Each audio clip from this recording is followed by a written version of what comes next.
Hi friends, welcome back to our channel. ఈరోజు special ఏంటంటే దాకా ఫ్రైడ్ చికెన్ అండి.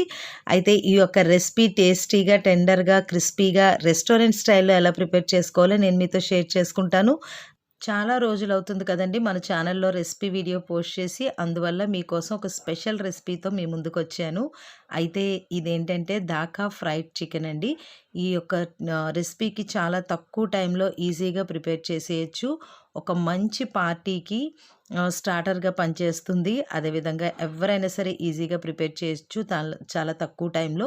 అయితే ఇక్కడ నేను 2 ఎగ్స్ తీసుకొని బాగా బీట్ చేసుకోవాలండి. దీనిలో ఒక 5 to 6 టేబుల్ స్పూన్ వరకు కూడా కార్న్‌ఫ్లోర్ అనేది యాడ్ చేసుకోవాలి. యాడ్ చేసిన తర్వాత 1 టేబుల్ స్పూన్ ధనియాల పొడి, మీ టేస్ట్‌కి తగ్గ ఉప్పు అనేది యాడ్ చేసుకోండి. యాడ్ చేసుకున్న తర్వాత 1 టేబుల్ స్పూన్ వరకు అల్లం వెల్లుల్లి పేస్ట్ యాడ్ చేయండి.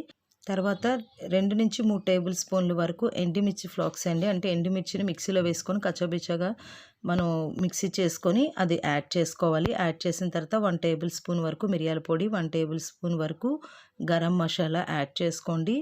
2 టేబుల్ స్పూన్ల వరకు నువ్వులు అనేవి యాడ్ చేయండి. నువ్వులు యాడ్ చేయడం వల్ల టేస్ట్ అయితే వేరే లెవెల్కి వెళ్ళిపోతుంది. అయితే వీటన్నిటిని బాగా మిక్స్ చేసుకోవాలండి. కన్సిస్టెన్సీ ఈ విధంగానే ఉండాలి. వాటర్ అనేది అస్సలు యాడ్ చేయకూడదు. యాడ్ చేయడం వల్ల కోటింగ్ అనేది పలచన అయిపోయి చికెన్ నుంచి విడిపోతుంది ఆయిల్లో ఫ్రై చేసేటప్పుడు. చూసారా, చికెన్ అనేది ఫింగర్స్ లాగా మన ఫింగర్స్ ఎలా ఉంటాయో ఆ విధంగా అదే లెంత్లో కట్ చేసుకున్నట్లయితే చాలా బాగుంటుంది. అయితే ఇక్కడ నేను చికెన్ని ఒక హాఫ్ అన్ అవర్ పాటు సాల్ట్ వాటర్లో సోక్ చేసుకున్నానండి. సోక్ చేసుకోవడం వల్ల మనకు పీస్ అనేది చాలా స్మూత్గా అదేవిధంగా క్రిస్పీగా వస్తుంది. అందువల్ల చికెన్ని ఒక హాఫ్ అన్ అవర్ పాటు సాల్ట్ వాటర్లో నానబెట్టండి. నానబెట్టిన తర్వాత ఆ యొక్క వాటర్ని బాగా స్క్వీజ్ చేసి ఇందులో చికెన్ పీసెస్ అనేవి యాడ్ చేయాలి. యాడ్ చేసి ఈ యొక్క మొత్తం కోటింగ్ అంతా కూడా చికెన్కి పట్టే విధంగా బాగా మిక్స్ చేసి కలపండి. కలిపిన తర్వాత ఒక హాఫ్ లెమన్ తీసుకొని ఆ లెమన్ కూడా ఇందులో స్క్వీజ్ చేయండి.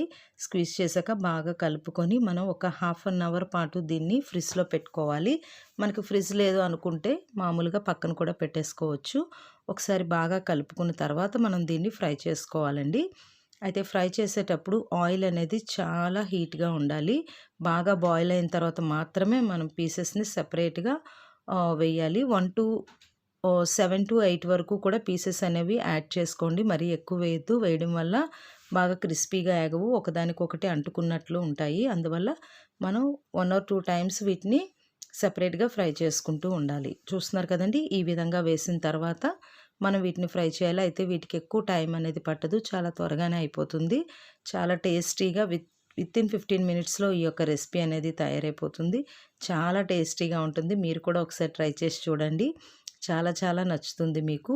ఈ విధంగా బాగా ఫ్రై అయిన తర్వాత రెండో వైపు కూడా తిప్పుకొని మనం ఫ్రై చేసుకోవాలి. ఎందుకంటే ఆల్రెడీ మనం సాల్ట్లో సోక్ చేసి పెట్టాం కాబట్టి ఆల్రెడీ పీస్ అనేది చాలా జ్యూసీగా, స్పైసీగా మనకి రెడీ అవుతుంది. టేస్ట్ అయితే చాలా బాగుంటుందండి. అయితే ఈ విధంగా మనం ఫ్రై అయిన దాన్ని ఒక సెపరేట్ బౌల్లోకి తీసుకోవాలి. బౌల్లోకి తీసుకున్న తర్వాత రిమైనింగ్ పీసెస్ ఏవైతే ఉన్నాయో వాటిని సేమ్ ఆయిల్లో మళ్ళీ మనం ఫ్రై చేసుకుంటే మన యొక్క ధాకా చికెన్ ఫ్రై అనేది రెడీ అయిపోతుంది. టేస్ట్ అయితే ఆసమ్గా ఉంటుంది. అయితే దీన్ని మీరు ఆనియన్తోని లెమన్ స్క్వీజ్ చేసుకొని తింటే టేస్ట్ అయితే చాలా బాగుంటుంది. మిర్చి కూడా యాడ్ చేయండి, టేస్ట్ ఇంకా బాగుంటుంది. లేదు అనుకుంటే చిన్నపిల్లలు ఎవరైనా తినాలనుకుంటే సాస్లో కూడా తీసుకున్నట్లయితే చాలా చాలా టేస్టీగా ఉంటుంది. మీరు కూడా ఈ రెసిపీని ఒకసారి ట్రై చేసి చూడండి. ట్రై చేసి మీకు ఎలా వచ్చిందనేది నాతో కామెంట్ సెక్షన్లో తెలియజేయడం మర్చిపోవద్దు. మరో కొత్త వీడియోతో మళ్ళీ కలుద్దాం. చూసారా, ఇక్కడ పీస్ అనేది మనకి బాగా ఈవెన్గా ఫ్రై అవుతుందండి. టేస్ట్ అయితే సూపర్గా ఉంటుంది. ఇలా చిల్లీ సాస్ కానీ లేదనుకుంటే కచప్తో కూడా తీసుకున్నట్లయితే టేస్ట్ అయితే చాలా బాగుంటుంది. ఓకే ఫ్రెండ్స్, ఈ వీడియో మీకు నచ్చిందని అనుకుంటున్నాను. అదేవిధంగా యూస్ఫుల్ అవుతుందని అనుకుంటున్నాను. ఈ వీడియో మీకు నచ్చినట్లయితే కంపల్సరీ లైక్ చేయండి, షేర్ చేయండి.